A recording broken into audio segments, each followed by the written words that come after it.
Bonjour daholo tsika rehetra. Danan'ny tompo sy ny fahasoavana ilay eo amintsika rehetra. Saotra ny tompontsika tratra indray ity andro ity.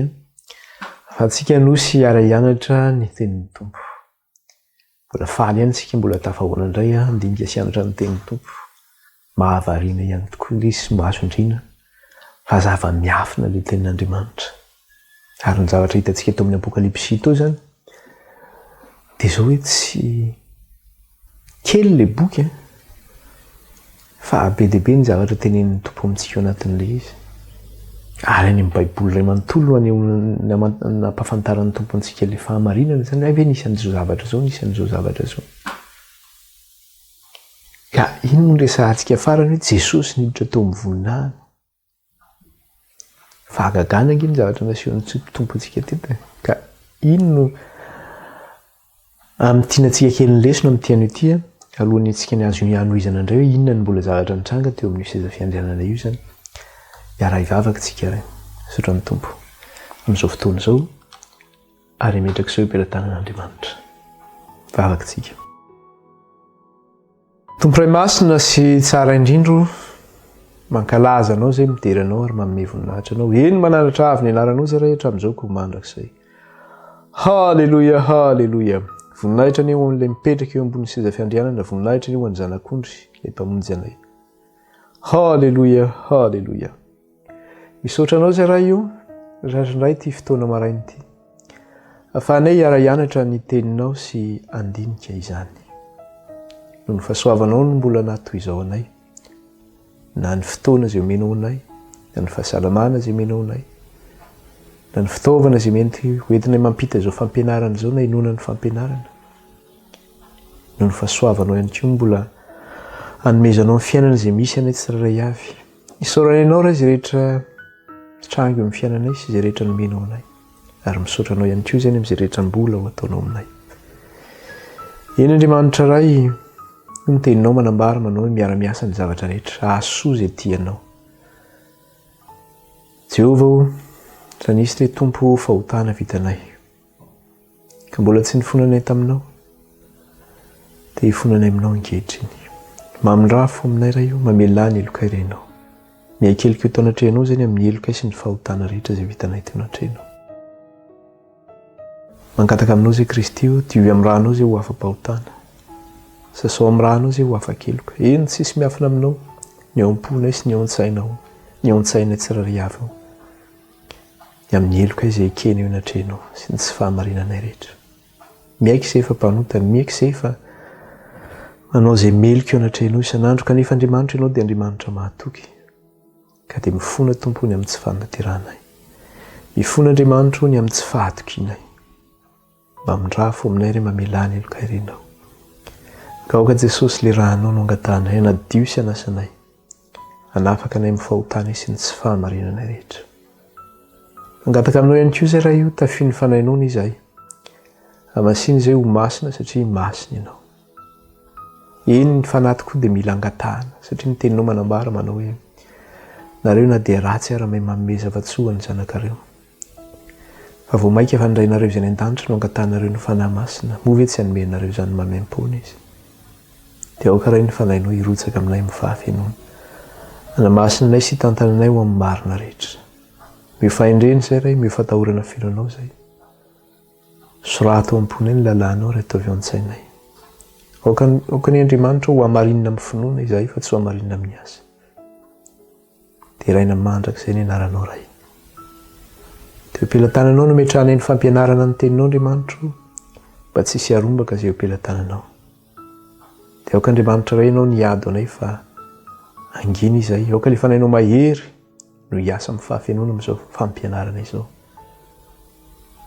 Fa ilay ratsy kosa Andriamanitra dia aoka tsy hanana anjara, tsy hanana pahefana amin'izao fampianarana izao sy amin'ny tokantrano ny tsirairay avy. Na amin'ny tsirairay avy izay mihaino izao fampianarana izao. Fa ilay devolo Satana dia levona noho ny amin'ny rahany zanak'ondry sy ny fofonain'i Kristy. Ny anaran'i Jesosy.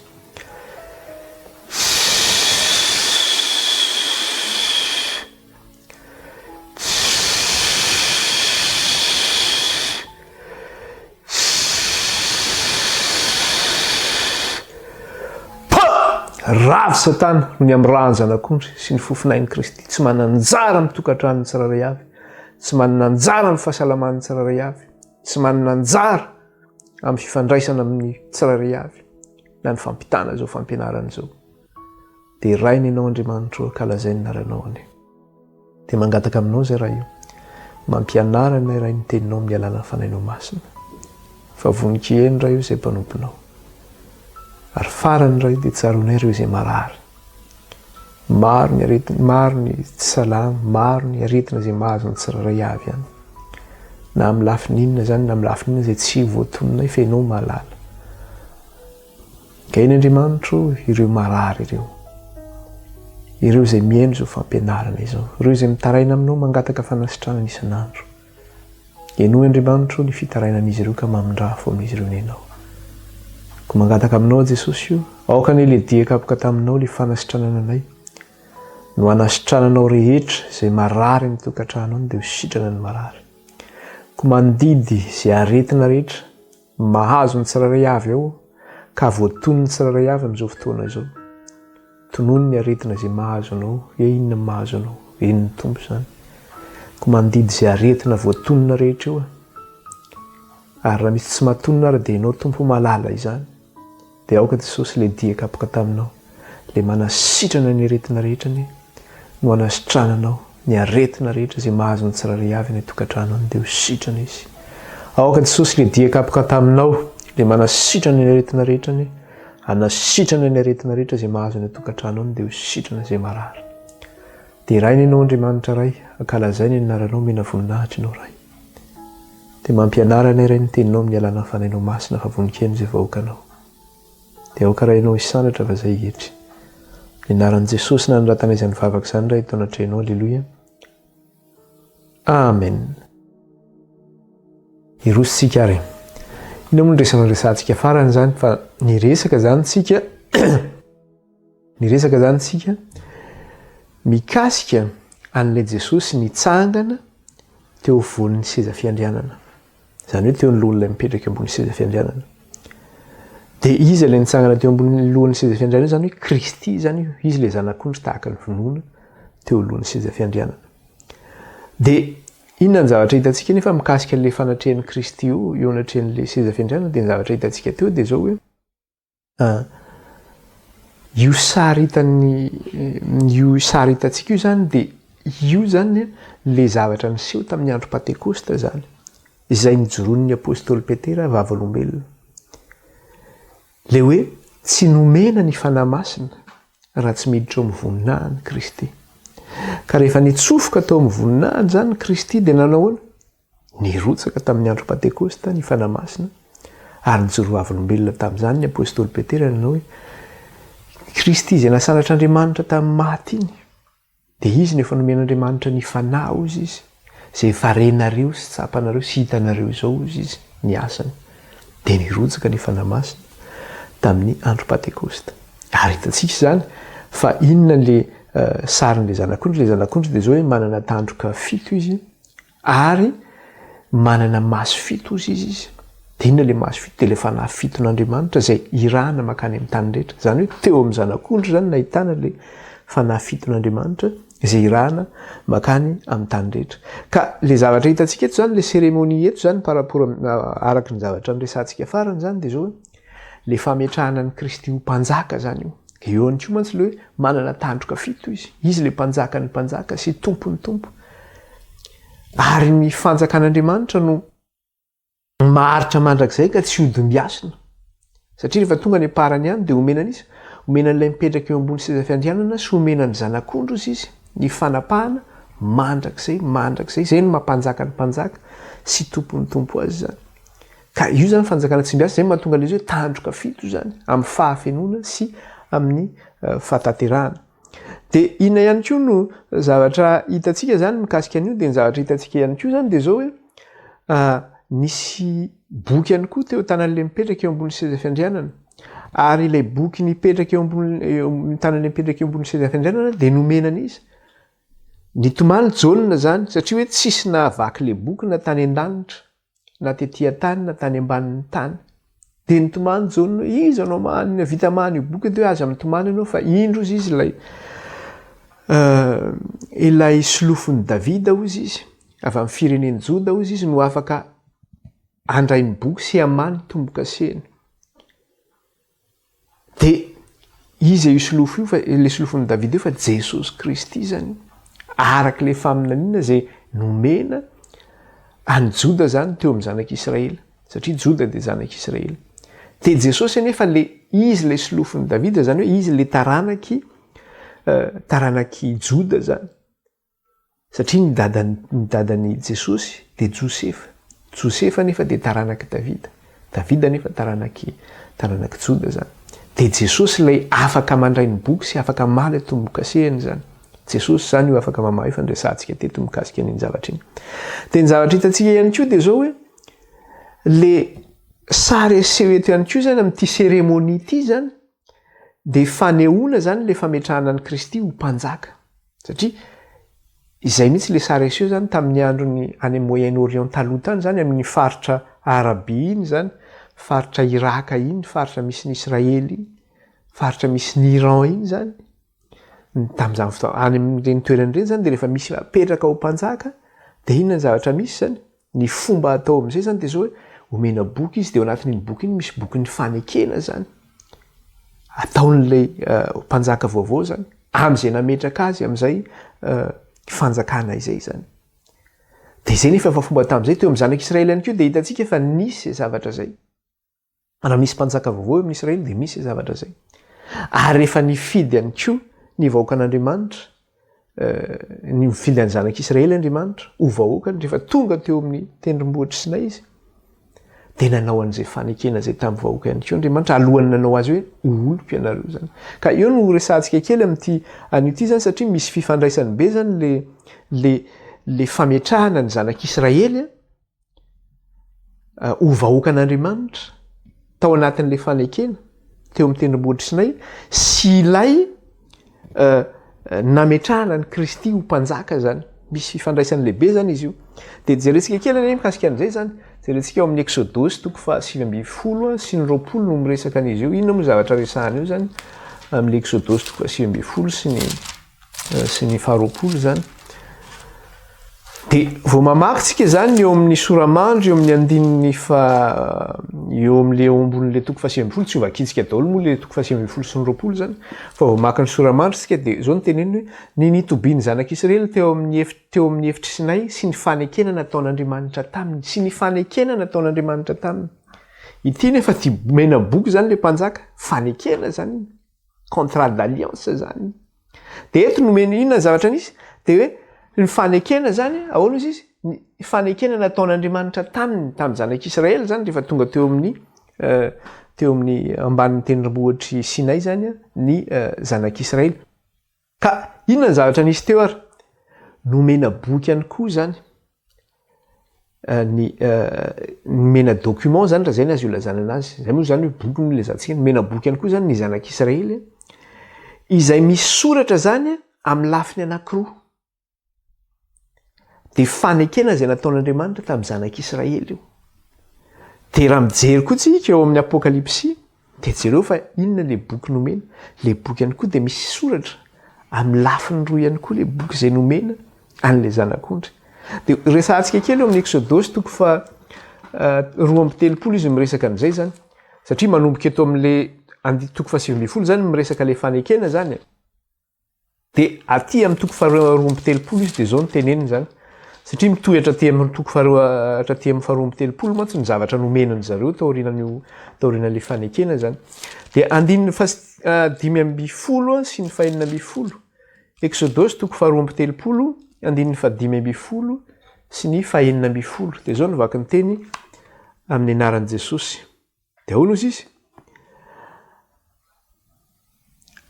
Ary Mosesy niodina ka nidina avy tao amin'ny tendrombohitra satria nasian'Andriamanitra niakatra tany amin'ny tendrombohitra izy an'inona? Aka le fanekena zany ho an'ny zanak'Israely. Ary Mosesy niodina ka nidina avy teo amin'ny tendrombohitra nitondra ny vato fisaka roa nisy ny vavolombelona teny an-tanany. Ny vato fisaka nosoratana teo amin'ny lafiny roa. Ny vato fisaka nisoratana ozy izy dia taiza teo amin'ny lafiny roa. Dia teo anatrehany sy teo ambadika no nisy ny soratra. Teo anatrehany sy teo ambadika no nisy ny soratra.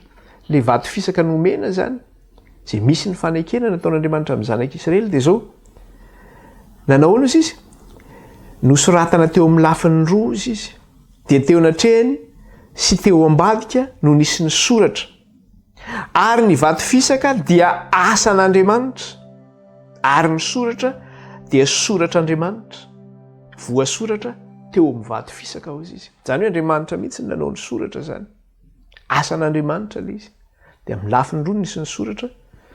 Dia arak'ilay teny teo anatrehany sy tao ambadika no nisy ny soratra. Dia raha mijeritsika ato amin'ny Apokalypsy toko voalohany, dia inona koa le boky nomena le zanak'ondry dia jerentsika ilay izy.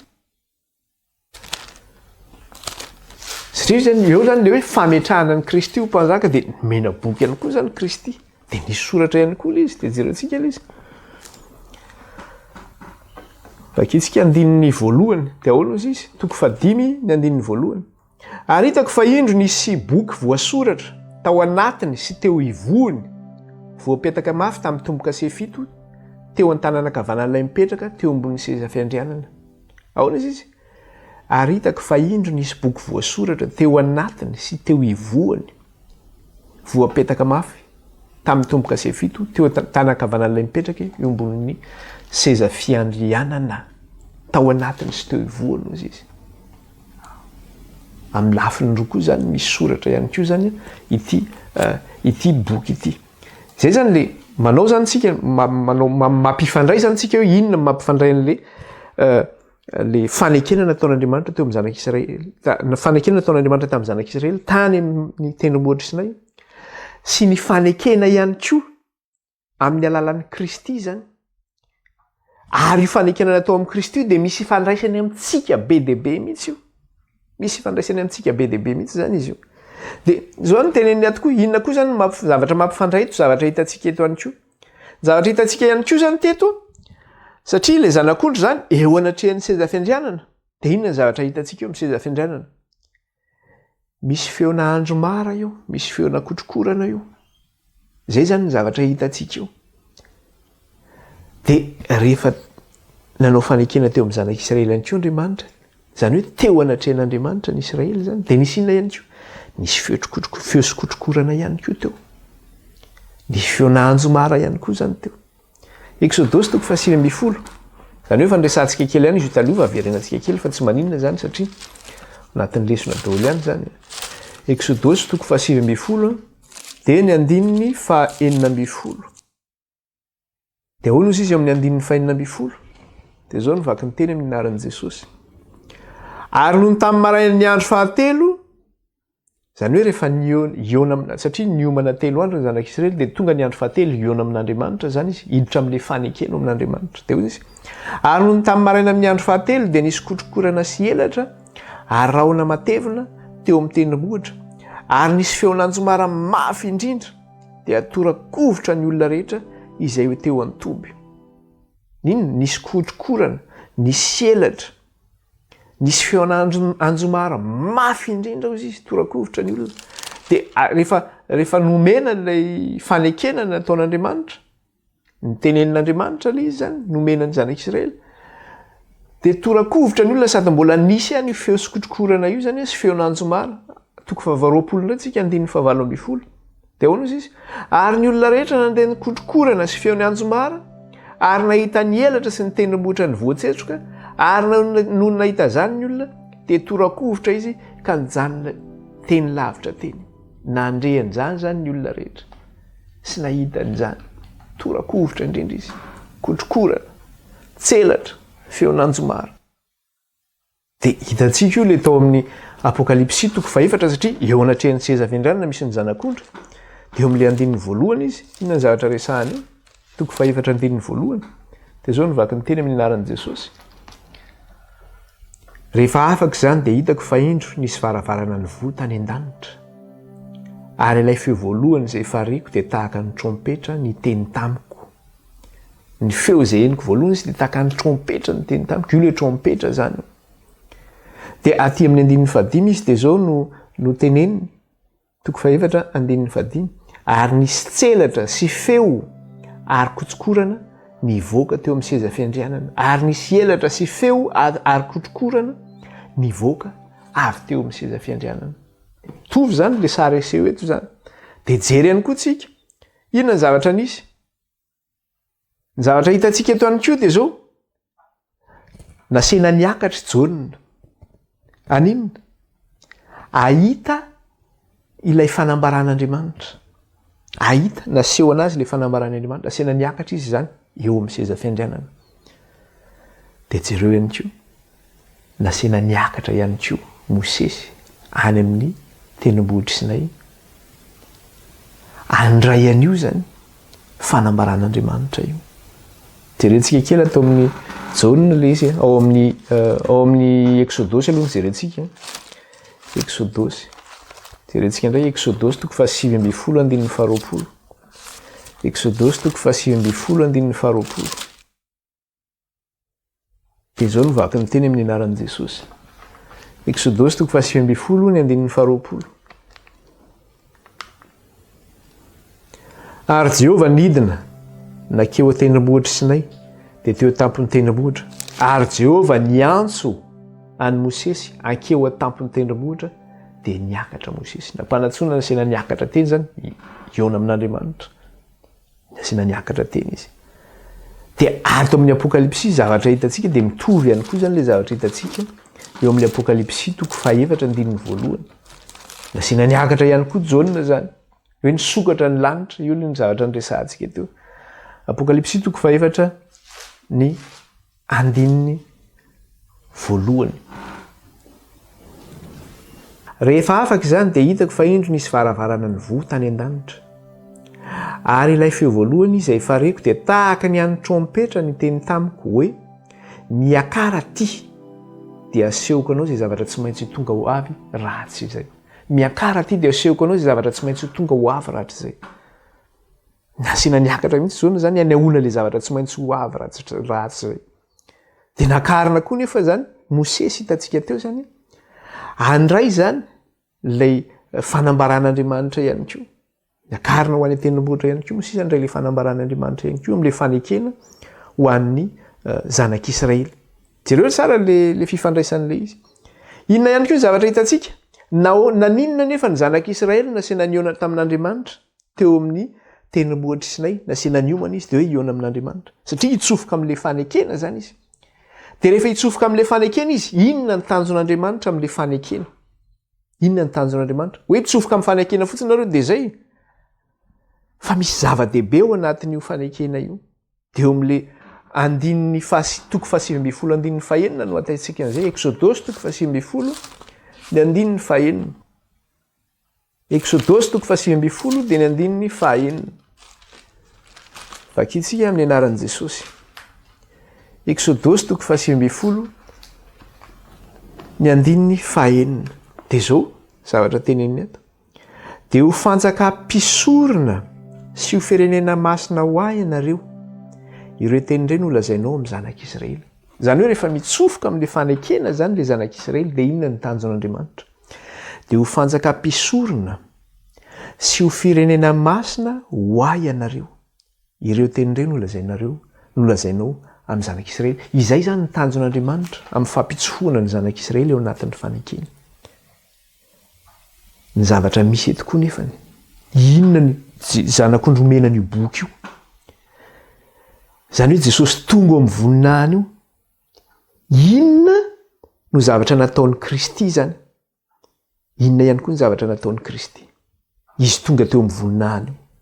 Dia jereo tsara ny zavatra teneniny ato. Eo amin'ny Apokalypsy toko 5 tsika, dia zao ny zavatra teneniny. Zay le hoe mampifandray zany, mampifandray be n'ilay zavatra resahantsika zany. Apokalypsy toko 5 dia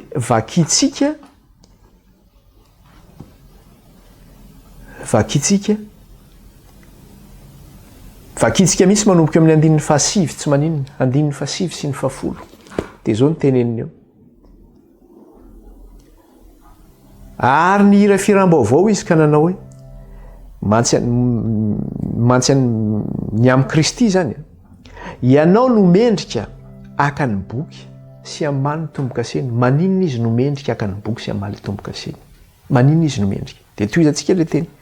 Fa voavony ianao ary ny rahanao no nanavotanao ho an'Andriamanitra. Olona avy tamin'ny fokom-pirenena rehetra sy ny samihafa fiteny sy ny olona ary ny firenena rehetra. Ary efa nataonao fanjakana sy mpisorona ho an'Andriamanitra ireo ary manjaka ambonin'ny tany izy. Ary efa nataonao fanjakana sy mpisorona ho an'Andriamanitsika ireo ary manjaka ambonin'ny tany izy. Maninona zany Kristy mendrika aka le boky eo ampelantan'Andriamanitra, le fanekena zany amin'ny fametrahana azy ho mpanjaka.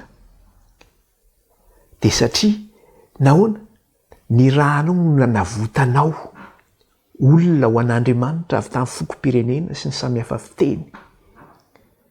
Ary nataonao inona izy teo? Nataonao fanjakana, ary efa nataonao fanjakana sy mpisorona ho an'Andriamanitra ireo. Tsy ho anazy, ho an'Andriamanitra ireo. Dia izay nge ilay zavatra hitantsika tary amin'ny Exodosy hoe ho ataoko ho fanjakana sy ho mpisorona ho ahy ianareo, ho an'Andriamanitra. Dia Kristy nefa zany nanao atsika vahoaka an'Andriamanitra ho fanjakana sy mpisorona ho an'Andriamanitra. Kristy nefa mpanjaka, napetraka ho mpanjaka. Dia ahoana? Kristy nefa ny amin'ny Apokalypsy ihany koa mbola ho hitantsika ny rinany. Fa zao miara-manjaka amin'ny Kristy ihany koa tsika. Ka rehefa natao fanjakana sy mpisorona tsika dia izay inona ny zavatra teneniny teo ihany koa. Eo amin'le andininy fafolo, famarana le andininy fafolo dia ahoana izy? Ary manjaka ambonin'ny tany izy ozy izy. Ary manjaka ambonin'ny tany izy ozy. Mahagaga angely izy. Tsy takatry ny saina le izy. Kristy manjaka. Tsika miara-manjaka amin'ny Kristy. Ny vahoaka an'Andriamanitra dia napetraka inona? Teo amin'ny testamenta taloha dia rehefa nitsofoka hoe hitsofoka amin'ny fanekena ianareo dia nitanjona amin'izay dia hoe ho fanjakana sy mpisorona ho ahy ianareo. Tonga ihany koa Kristy, nanin'ny Kristy ny mendrika indray ilay boky. Satria nanao atsika ho fanjakana sy mpisorona ho an'Andriamanitra izy. Nataon'i Jesosy Kristy ho fanjakana sy mpisorona ho an'Andriamanitra isika zany. Zay le fifandraisan'ilay izy lehibe zany. Dia mbola tohizantsika ihany ilay izy. Inona ihany koa ny zavatra misy anefa ny eto zany? Amin'ity hoe fanampitsofohana ny zanak'Israely eo anatin'ny fanekena ity teo amin'ny tendrombohitra Sinay. Inona ihany koa? Mijery zany tsika le mampifandray an'le izy zany, le similitude zany. Inona ihany koa zany no rehefa tafitsofoka ao anatin'ny fanekena ny zanak'Israely teo amin'ny tendrombohitra Sinay io, rehefa tonga amin'le hoe fanjakana sy mpisorona ho an'Andriamanitra izy. Satria ho an'Andriamanitra izy. Dia rehefa mitsofoka amin'izay fanekena izay ianao, tsy hoe mijanona amin'izay. Fa misy ny lalàna zany, omena ny lalàna, misy ny fitsipika omena, ary mba ahafahana tsy mampisaraka izay fifandraisana amin'Andriamanitra izay dia nisy zavatra napetraka ngeza be teo amin'ny Israely. Dia ino io le tranon'ilay fionana zany, na le tabernakely. Satria le tabernakely io no mampifandray amin'Andriamanitra sy ny olona zany, mba tsy ho tapaka ny fifandraisana amin'Andriamanitra sy ny olona. Na ny tempoly izany. Dia jereo ihany koa fa rehefa Kristy zany tonga amin'ny voninahiny, napetraka ho mpanjaka izy, dia nanokatra ihany koa izy ny fitoerana masina tany an-danitra zany. Mba ahafahan'Andriamanitra zany mifandray amintsika aminy amin'ny alalan'i Kristy, amin'ny alalan'ilay tempoly any an-danitra. Dia nisokatra ny tempoly tany an-danitra. Izay ny antony mahatonga hoe rehefa maty Kristy zany teo amin'ny hazo fijaliana, dia zao tritra ny hefitry ny lamba tamin'ny tempoly teto an-tany. Satria nahoana? Tsisy lavana ny tempoly teto an-trano intsony.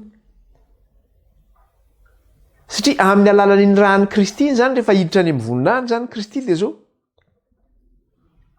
iny no maninona anokafana ilay ny tempoly any an-danitra ka rehefa misokatra ny any an-danitra inona ntsony ny ilana ny etỳ tany zany tsisy tsony ige ka ho asakasaky zay mbola anao ihany tempoly etỳ tany zany hoe anaovana asa fisorohana ny fandraisana aman'Andriamanitra fa Andriamanitra tsy mihaino azy amin'izany ko ny any an-danitra ary le tena izy nefa misokatra any an-danitra zany ho resahantsika io moa mikasika an'iny zany fa zany hoe le zavatra tena tiana resahana zany de zao hoe le fametrahana ny Kristy ho mpanjaka zany de zao fanokafana ihany koa zany le tempoly tany an-danitra ka ny zava-dehibe zay voalazantsika teo zany de zao hoe ilay fametrahana ny Kristy mpanjaka zany tsy mijanona ho fametrahana ny Kristy ho mpanjaka ihany fa fanokafana ihany koa zany ilay ny tempolin'Andriamanitra any an-danitra ary le zanak'ondry zay novonoana zany satria izy lay mitsangana eo alohan'ny seza fiandrianana hoe indro ozy izy fa hitako fa nisy zanak'ondry tahaka ny novonoana ozy izy hitako teo afovoan'ny seza fiandrianana teo alohan'ny seza fiandrianana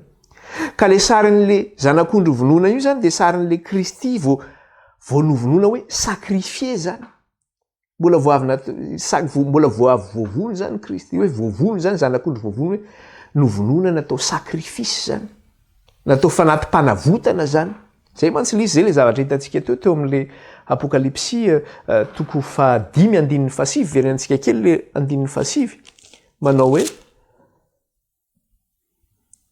ianao no ary nirafiram-baovao izy nanao hoe ianao no mendrika ka ny boky sy amanotomboka seny fa voavono ianao izy ary ny ranao no nanavotanao ho an'Andriamanitra voavono ianao ary ny ranao no nanavotanao ho an'Andriamanitra zay ny sary esehon'le zanak'ondry zany tahaka ny novonoana teo alohan'ny seza fiandrianana ary io zanak'ondry novonoana io nefany de io zany tena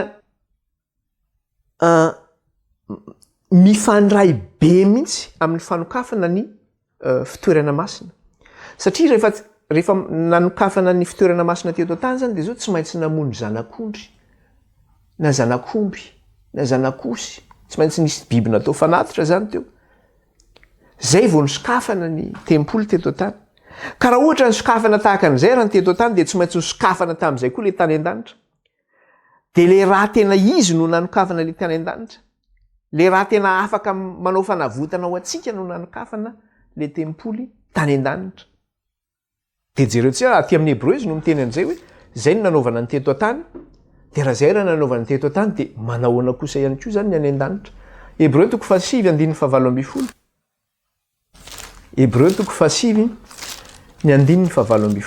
jerentsika kely mikasika an'izay ara Hébreu toko 5 de ny 7 ka hatramin'ny 12 Hébreu toko 5:7 ka hatramin'ny 12 de vakitsika amin'ny anaran'i Jesosy koa na dia ny fanekena voalohany aza dia tsy nao masina raha tsy nisy raha satria le fanekena voalohany le fanekena nge tsy hoe fanekena fotsiny fa le fanekena de zao hoe mitsofoka am'le fanekena de zao hoe ny mivalide zany raha zay na izy io le zalana azy ny mivalide le fanekena zany de le fitoerana masina satria io no mampifandray amintsika amin'Andriamanitra zany de zao ny zavatra teneniny tsara averiko tsara le izy teo 7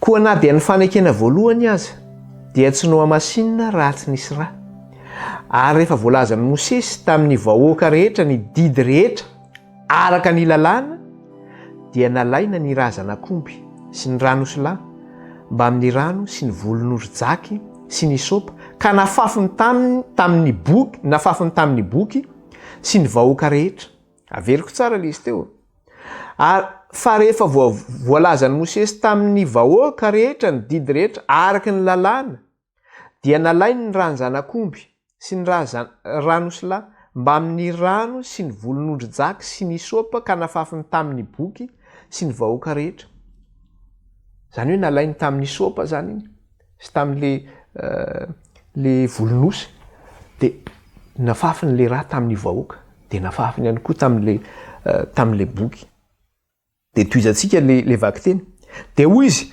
ity ny rahan'ny fanekena izay nandidian'Andriamanitra anareo ity ny rahan'ny fanekena izay nandidian'Andriamanitra anareo Ary ny taberna kely sy ny fanaka rehetra eto manao fanompo-pivavahana dia nofafazany raha toy izany koa.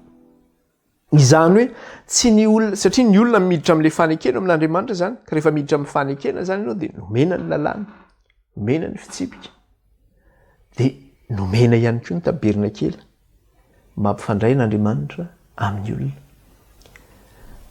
Mba hanaovan'Andriamanitra antsika zany ho fanjakana sy ho mpisorona ho an'Andriamanitra. Dia rehefa niditra tamin'izay fanekena izay ny vahoaka, dia ny fafazana le raha zany izy, le boky ny fanekena ny fafazana raha. Ny vahoaka ny fafazana ny raha. Dia tsy vitan'izay fa eo amin'ny 120 dia hoana izy, ary ny taberna kely sy ny fanaka rehetra ety manao fanompo-pivavahana dia nofafazany raha toy izany koa. Satria fidirana amin'ilay fanekena zany zay zavatra zay. Dia aiza ny ahitantsika an'io teny io? Aty amin'ny Exodosy 4:20 no ahitantsika an'ilay mafazana io rehefa niditra tamin'ny fanekena zany ny zanak'Israely. Exodosy 4:20 dia ny 17 sy ny 19. Aty amin'ny Exodosy zany nahitana an'izy io zany, taizo io zany. Dia zao no teneniny eo amin'ny 4:20, 17 sy ny 19 ny anaran'i Jesosy. Dia naka ny boky ny fanekena izy, zany io Mosesy zany io, dia naka ny boky ny fanekena izy ka namaky teny teo anatrehan'ny olona. Ary hoy ny olona, izay rehetra nolazain'i Jehovah dia ataonay sy ekenay. Ary nalain'i Mosesy ny raha ka natompony tamin'ny olona, dia hoy izy, indro ny raha ny fanekena izay nataon'i Jehovah taminareo ny amin'izany teny rehetra izany. Indro ny raha ny fanekena izay nataon'i Jehovah taminareo ny amin'izany teny rehetra izany. Teo zany nanaovana ilay fanekena tamin'ilay raha io. Mahagaga angila izy. Asehon'Andriamanitra antsika zany zavatra zany. Zany hoe Jesosy zany tonga amin'ny voninahiny ihany koa dia zao nanokatra ilay tempoly any an-danitra izy. Dia inona nanokafana ilay tempoly Andriamanitra? Ilay rany Kristy zany no nanokafana ilay tempoly any an-danitra izany. Dia izay mahatonga ilay izy raha ny etỳ tany ary zany no sokafana tamin'ny raha. Manahoana kosa ny tsy hanokafana ilay any an-danitra? Le tetỳ tany tandindony ilay any an-danitra. Le raha nanaovana fanavotana tetỳ tany sy nanokafana ny fanekena tetỳ tany dia tandindony ilay any an-danitra. Fa le raha nanokafana ilay tempoly any an-danitra dia zao, io le raha tena izy io, le raha marina io. Io le raha tena mahavita fanavotana ho antsika. Dia tena hoe zavatra tsy maintsy natao zany zay zavatra zay. Zao ny tenenina aty amin'ny Hébreux 5:7. Hébreux 5:7. Hébreux 5:7 ny 7. Hébreux 5:7 ny 7. Hébreux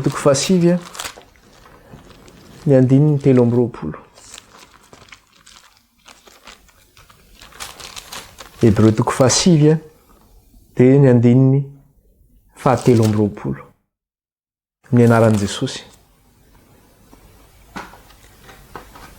Dia tena hoe zavatra tena tokony natao zany zay zavatra zay. Tsy maintsy natao le hoe nanokafana ny tempoly Andriamanitra amin'ny alalan'ilay rany Kristy. Satria tsy zay zany tsy maintsy atao rehefa manokatra ny tempoly. 5:7 dia zao ny teneniny ato. Koa dia tsy maintsy ny diovina tamin'ny raha ireny ny tandindony zavatra any an-danitra, fa ny tenany zavatra any an-danitra kosa dia tamin'izay fanaritra tsara no ireny. Zany hoe ny teto an-tany zany dia manino? Tsy maintsy ny diovina tamin'ny raha ireny ozy izy. Tandindony zavatra any an-danitra, zany hoe tandindona zany le zavatra teto an-tany. Dia toy izany tena, fa ny tenany zavatra any an-danitra kosa dia tamin'izay fanaritra tsara no ireny. Zany hoe fanaritra tsara no ireny zany nanokafana le tany an-danitra. Satria tsy maintsy ny diovina koa zany le izy. Satria le raha, zay mantsy ny asan'le raha. Le raha zany manadio. Ny purifier le raha ny manadio zany. Dia rehefa nisokafana ny tempoly teto tany dia nidiovina tamin'ny raha. Rehefa mifafazana tamin'ny vahoaka dia manadio antsika ihany koa zany rehefa miditra amin'ny fanekena. Dia na ny fitaovana atao amin'ny tempoly ary teto tany dia fafazana iny raha iny satria diovina amin'ny raha. dia nosokafana kokoa tany an-danitra dia tsy maintsy nidiovina tamin'ny raha dia le raha inona ozy izy teo araka ilay nyteneny teo hoe fa ny tenany zavatra any an-danitra kosa dia tamin'izay fanatitra tsara noho ireny no nanadiovana an'le tempoly tany an-danitra zany rehefa nosokafana ilay tempoly tany an-danitra. Dia araka ilay tenenina teo hoe maninona moa zany le izy no tsy maintsy hoe fafazana raha, satria ny baiboly zany dia miteny hoe fa saika diovina amin'ny raha avokoa izy ny zavatra rehetra. Zany hoe na ny teo amin'ny tempoly na isika zany dia ny raha no manadio atsika. Hebreo 7 dia ny 9:20 dia zao ny tenenina. Ary saika diovina amin'ny raha avokoa ny zavatra rehetra araka ny lalàna. Zay zany lalàna napetrак'Andriamanitra. Fa raha tsy misy raha latsaka dia tsy misy famelan-keloka. Dia tsy maintsy nidiovina, raha nidiovina zany ny teto tany na nokafana le teto tany. Dia maintsy izay koa ny anokafana le any an-danitra tsy maintsy diovina ihany koa zany amin'ny raha. Dia io rahan'i Kristy ihany koa nefa no efa nanaovana fanavotana ho antsika zany. Io rahan'i Kristy koa nanaovana fanavotana ho antsika ary mbola manadio antsika ihany io rahan'i Kristy io amin'izao fotoana izao, mbola manadio antsika foana zany io rahan'i Kristy io. Satria raha teo amin'ny zanak'Israely manatitra fanatitra foana mba hanaovana fanavotana ho an'Israely. Ny Kristy nateriny indray mandeha ny fanatitra iny, manao fanavotana ho antsika mandrakizay ny fanavotana nataon'i Kristy. Dia teo amin'ny zanak'Israely dia zay rehefa natsangana zany lay taberna kely dia alohan'ny hiditra ao amin'ny tranon'ilay fionana zany ianao. Rehefa natsangana zany ny taberna kely zany dia amin'ny taberna kely moa misy le kianja zany io ivelany io. Dia rehefa miditra zany ianao amin'le kianja alohan'ny hidiranao amin'le taberna kely zany na tranon'ilay fionana zany dia io zany misy le fanaterana le fanatitra zany. Manambara le zanak'ondry zay hovonoana zany tandindon'i Kristy teto tany io. Dia zay mahatonga le izy hoe le any an-danitra ihany koa zany tsy maintsy hita eo ihany koa zany le rahan'i Kristy ihany koa zany le tena izy, le raha marina zany fanavotana antsika mandrakizay ka zay mangataka n'io rahan'i Kristy ihany koa dia voavela heloka sy voasasa ny fahotana. Exodosy 7 izy no miresaka an'iny le hoe aiza ny misy nipetraka izy io zany le fanatitra fanaovana fanavotana io zany eo alohan'ny tranon'ilay fionana zany no misy altara zany fanaterana anazy io zany. Exodosy 7 dia ny 7:20 dia zao nivaky ny teny amin'ny anaran'i Jesosy. 7:20 Ary ny altara fandoroana ny fanatitra dorana dia napetrany teo alohan'ny varavaran'ny taberna kely ny tranon'ilay fionana. Ary nateriny teo ambonin'ny fanatitra dorana sy ny fanatitra hoanina dia araka izay efa nandidian'ny Jehova any Mosesy. Satria rehefa vonoina le biby iny zany dia aterina atao fanatitra eo, dorana ho an'Andriamanitra eo dia miakatra any amin'Andriamanitra zany ny setroka an'iny fanatitra iny. Fa tsy hoe fanatitra velo iny naterinao fa tsy vonoina iny alatsatra iny zany dia milatsatra iny fanatitra terina izay eo alohan'ny tranon'ilay fionana, eo alohan'ny varavarana, eo izay alohan'ny tranon'ilay fionana zany no misy anazy io zany. Dia amin'ny alalan'ny rahan'i Kristy zany dia nanao nisokatra zany ny tempoly tany an-danitra. Rehefa nisokatra ary zay tempoly tany an-danitra zay dia inona ny zavatra nisy? I Kristy zany miasa ao anatiny eo tempoly any an-danitra io. Dia manana rôle izy eo zany. Inona ny asan'i Kristy eo? Mpisorona be zany Kristy ao amin'ny tempolin'Andriamanitra io any an-danitra. Dia zay ny teneniny ato amin'ny Hebreo. Nisokatra le tempoly dia nitsofoka i Kristy, dia rehefa nitsofoka izy dia mitsofoka amin'ny mahampisorona be antsika azy izy zany no mitsofoka eo. Raha nisy ny mpisorona be teto tany tamin'ny taberna kely taloha ny tempoly dia reny manino dimbiasina reny, fahefana dimbiasina reny zany, satria reny manao fanavotana ho an'ny vahoakan'Andriamanitra. Fa i Kristy kosa zany dia zao rehefa nitsofoka ao mpisorona be izy dia tsy dimbiasina. Fa izy le tena mpisorona be zany tsy dimbiasina. Dia aty amin'ny Hebreo izy miteny an'io zany 7 Hebreo 7 eo ihany tsika zany. Dia ny 9:20 vakitsika amin'ny anaran'i Jesosy. Hebreo 7 ihany 9:20 Fa Kristy kosa rehefa tonga ho mpisorona be ny amin'ny zavatra tsara ho avy dia namaky teo amin'ny taberna kely lehibe lavitra sady tsara lavitra izay tsy natao tanana, izany hoe tsy asan'izao zavatra ary izao. Fa Kristy kosa rehefa tonga ho mpisorona be sy ny amin'ny zavatra tsara ho avy dia namaky teo amin'ny taberna kely. Izany hoe Paoly miresaka eto izany dia efa milaza izy hoe Jesosy efa namaky le taberna kely. Dia amin'ny fotoana iny, amin'ny fotoana ilay hitantsika izy le eo alohan'ny seza fiandrianana iny izany io. Dia namaky teo amin'ny taberna kely lehibe lavitra sady tsara lavitra izay tsy natao tanana, izany hoe tsy isan'izao zavatra ary izao. Tsy nataon'olombelona zany fa nataon'Andriamanitra zany. Dia 12 toizantsika ihany ilay izy. Dia ahoana izy izy?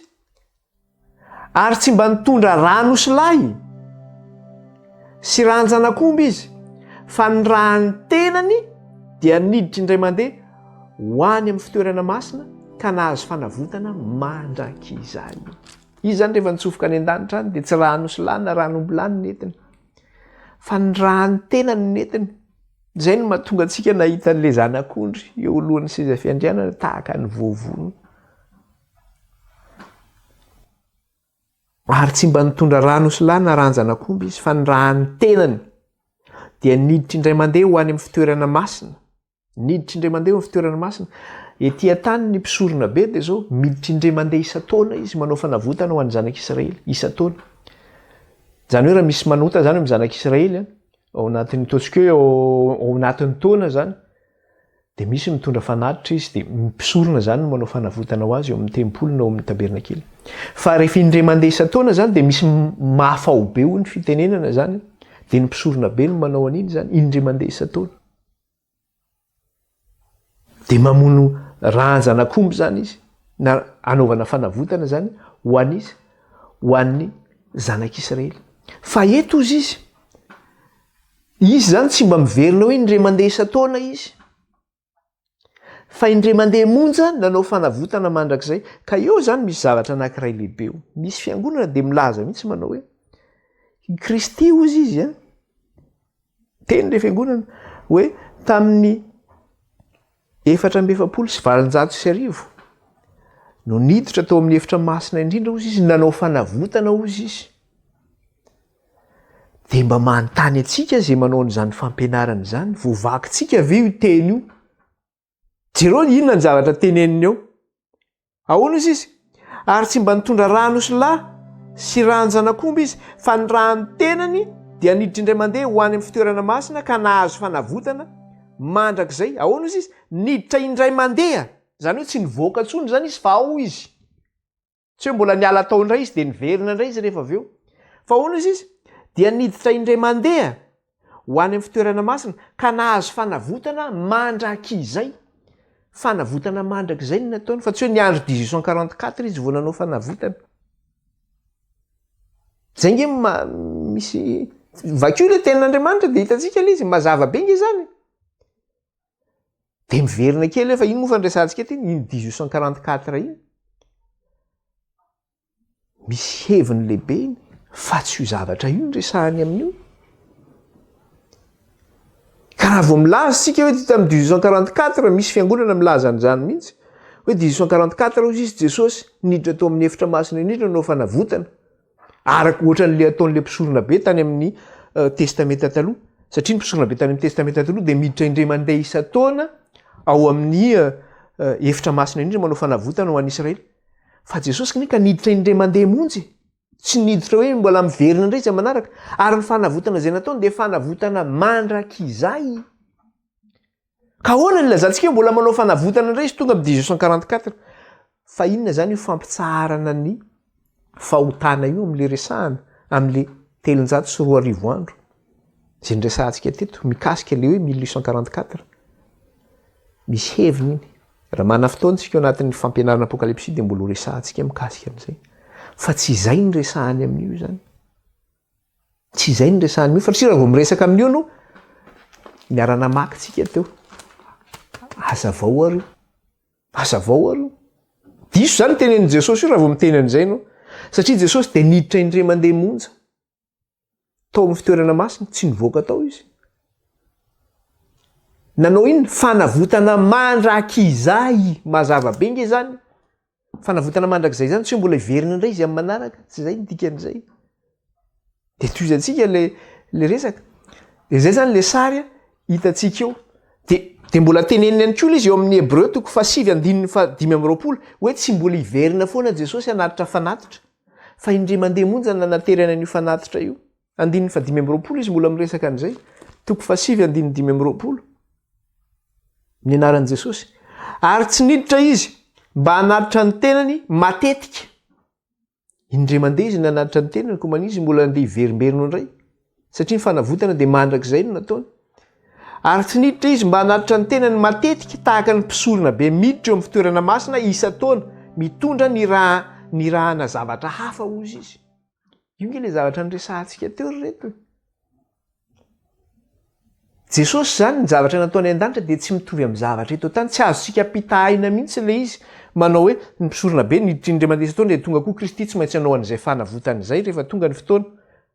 Satria lasa ohatrany hoe indray mandeha isa-taona zany Jesosy dia tsy maintsy mbola iverina indray zany Jesosy. Dia satria ve zay voalaza ny soratra masina hoe 340 andro. Dia hodiovina ny ahoana moa filazana izy vakiko kely angely izy mba tsy ampikorotana ny saintsika hoe inona koa zany resahan'le rangaty izany. Jerentsika amin'ny Daniel aty amin'ny Daniel tsika. Dia vakitsika ny 9, Daniel 9. Dia zao no teneniny eo amin'ny andininy 7 izy no miteneniny 7 sy 4. Daniel 9, andininy 7 sy 4. Dia zao ny zavatra teneniny ato. Dia nandreny masina anankiray ny teny aho, ary nisy masina iray koa nanao tamin'ilay ny teny hoe mandra-pahoviana ny fahitana mandrakariva sy ny fahotana mahatonga fandravana mba hanolorana ny fitoerana masina sy ireo marobe ho fanitsaka. Ary hoy izy tamiko 340 andro ary no niafaka zany dia amin'izay vao hodiovina ny fitoerana masina. 340 andro izy dia rehefa afaka zany dia amin'izay vao hodiovina ny fitoerana masina. Dia inona le zavatra mitranga? Dia hoe mandra-pahoviana ny fahitana mandrakariva sy ny fahotana mahatonga fandravana hozy izy. Mandra-pahoviana zany ny fahotana mahatonga fandravana. Dia amin'ny fotoana hoe 340 andro izy. Amin'izay zany dia inona ny zavatra mitranga amin'izay fotoana izay? Hodiovina zany ny fitoerana masina. Ary ny afaka zany dia vao hodiovina ny fitoerana masina. Inona ny fanadiovana ny fitoerana masina? Le rahan'i Kristy nge ny fanadiovana ny fitoerana masina hitantsika. Saika diovina amin'ny raha avokoa ny zavatra rehetra. Tsy nosokafana ny tempolo tany an-danitra raha tsy ny rahan'ny zanak'ondry no nanokafana azy. Ary le raha marina no nanokafana an'ilay tempolo tany an-danitra, ny rahan'i Kristy. Niditra indray mandeha monjy Kristy tao amin'ny fitoerana masina. Ary fanavotana mandrakizay no nataon'i Kristy tao amin'ny fitoerana masina. Dia ahoana izy teo amin'ilay 5:20 teo amin'ny Hébreu verenantsika. Teo amin'ny Hébreu. Raha ny mpisorona be mitondra fanatitra tao amin'ny fitoerana masina tany amin'ny testamenta taloha dia zao indray mandeha isa-taona izy miditra ao mitondra rano-janak'omby izy na rano sy lahy. Fa Kristy kosa tsy nitondra matetika tahaka an'izany fa indray mandeha monja nitondrany rano. Ny mpisorona be mitondra raha hafa rehefa miditra ao satria tsy ny rano no entiny eo fa ny rahana biby no entiny eo fa ny Jesosy ny rahany tena no entiny tao ary indray mandeha monja izy nitondra an'izany. Ka ahoana ny lazaintsika hoe mbola hanao fanavotana indray izy rehefa avy eo. Fa zavatra hafa ny resahan'ny 340 andro fa tsy izany mihitsy ny resahany io. Aza mamita tena tsika. Hébreu 7:5-20. Ary tsy niditra izy mba hanatitra ny tenany matetika tahaka ny mpisorona be miditra ao amin'ny fitoerana masina. Tsy niditra izy mba hanatitra ny tenany matetika. Indray mandeha monja nge Jesosy niditra ka ahoana ny lazaintsika hoe mbola nanadio indray izy. Indray mandeha hozy izy niditra tao fa tsy hoe matetika. Roa zany nge dia efa matetika zany. Au pluriel zany. Indray mandeha monja hozy izy ny soratra masina. Ary tsy niditra izy mba hanatitra ny tenany matetika tahaka ny mpisorona be miditra ao amin'ny fitoerana masina isa-taona mitondra ny rahany zavatra hafa. Fa raha tsy izany mbola mitohy amin'ny 5:20 dia tsy maintsy ho nijaly matetika izy hatrizay nanaovana izao tontolo izao. Fa ankehitriny dia efa naseho indray mandeha tamin'izao tontolo izao. Fa ankehitriny dia azafady, fa ankehitriny dia efa naseho indray mandeha tamin'izao andro farany izao izy mba hanafaka ny ota tamin'ny nanaterany ny tenany. Raha tsy izany dia tsy maintsy mivonona matetika izany Jesosy. Raha hoe ampitoviana amin'ilay mpisorona be teto tany. Fa indray mandeha monjy izy nanao an'izay fanavotana izay zany. Indray mandeha monjy Kristy no nanao an'izay. 9:20 eo izy ilay miteny an'ilay izy teo. Fa raha izany dia tsy maintsy mijaly matetika izy hatrizay nanaovana izao tontolo izao. Fa ankehitriny dia efa naseho indray mandeha tamin'izao andro farany izao izy mba hanafaka ny ota tamin'ny nanaterany ny tenany. Izany hoe nanaterany indray mandeha izany.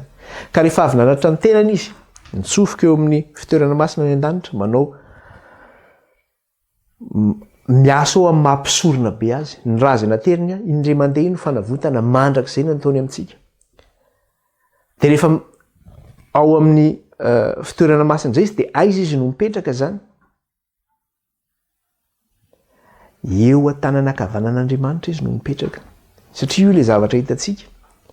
Rehefa novonoina i Etienne na Stéphane, dia ahoana izy Stéphane na Etienne?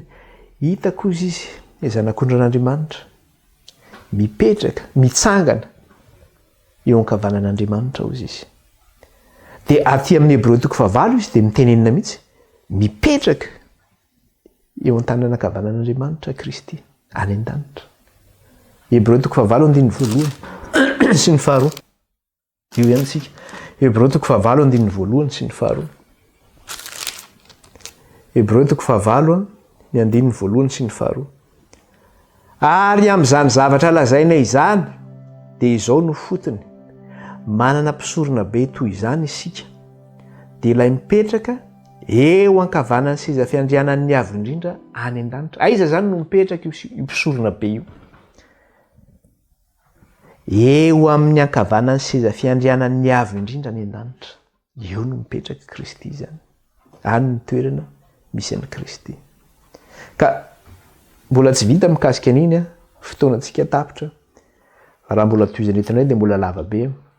Sorantsika ny tompony tamin'ity an'io ity dia mbola tohizantsika mikasika izay zavatra izay.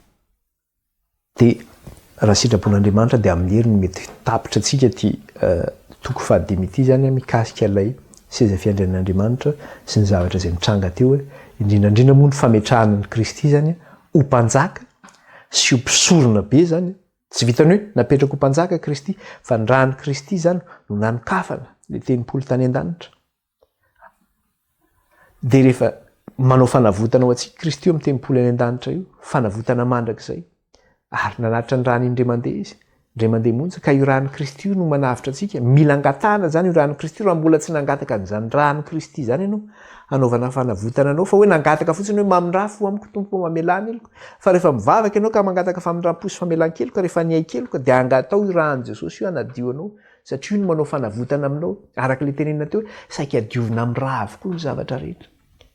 Na ny vahoaka, na ny bokon'ny fanekena, na ny fitoerana masina. Ka ahoana ianao tsy hangataka ny rahan'i Kristy ho diovina noho amin'ny rahan'i Kristy? Dia mangataka ny rahan'i Kristy io satria fa fanavotana mandrakizay zany izay. Dia io rahan'i Kristy io nanokafana ny tenimpolo tany an-danitra zany. Dia rehefa voasokatra tamin'ny rahan'i Kristy ny tenimpolo tany an-danitra dia zao hoe mitsofoka ao Kristy amin'ny mampisorona be azy, manao fanavotana ao antsika. Aiza Kristy no mipetraka amin'ny mampisorona be azy? Eo an-tanakavanan'Andriamanitra no mipetraka Kristy any an-danitra. Zay zany mikasika lesontsika ny amin'ny teny ity. Sorantsika ny tompo lehibe amin'ny manaraka indray tsika miona. Vavaka tsika hisaotra an'Andriamanitra. Jehovah Andriamanitra raha io, mankalaza anao zahay mideranao ary manome voninahitra anao. Misaotra Andriamanitra fa noho ny fahasoavanao no nafahany niara-nianatra sy nandinika ny teninao tamin'ity an'io ity. Tsy tamin'ny herina ny tanjaka raha io fa tamin'ny fanahinao rery ihany. Ka dia misaotra raha io, mideranao zay, mankalaza anao zay, mananatra avy ny anaranao zay ary manome voninahitra anao. Mana-masina anay iray ny amin'ny teninao, ny teninao ny fahamarinana. Taio izy Andriamanitra amin'ny teny ity, na miditra na mivoaka, taio ny fahasalamanay, taio ny anina hoaninay, taio ny asa mandraranay, taio ny fivelomanay rehetra. voninahitra anao raha ohatra amin'izao komandrak'izay. Areo ko eo tanan'ny anjely ny tantaninao nay raha io, ndra ho tafotoana ny vaty ny tongotray, ary mba tsy hananan'ilay ratsy fahefanana be kely monja azy. Dia aoka ray ho androrao anao anay ny inao. Halleloia! Ny anaran'i Kristy nandratanizan'ny vavaka izany raha eto anatrehanao. Amen. Voninahitra ho an'Andriamanitra rireny. Halleloia, halleloia. Ao manaraka indray tsika miona. Bye bye daholo.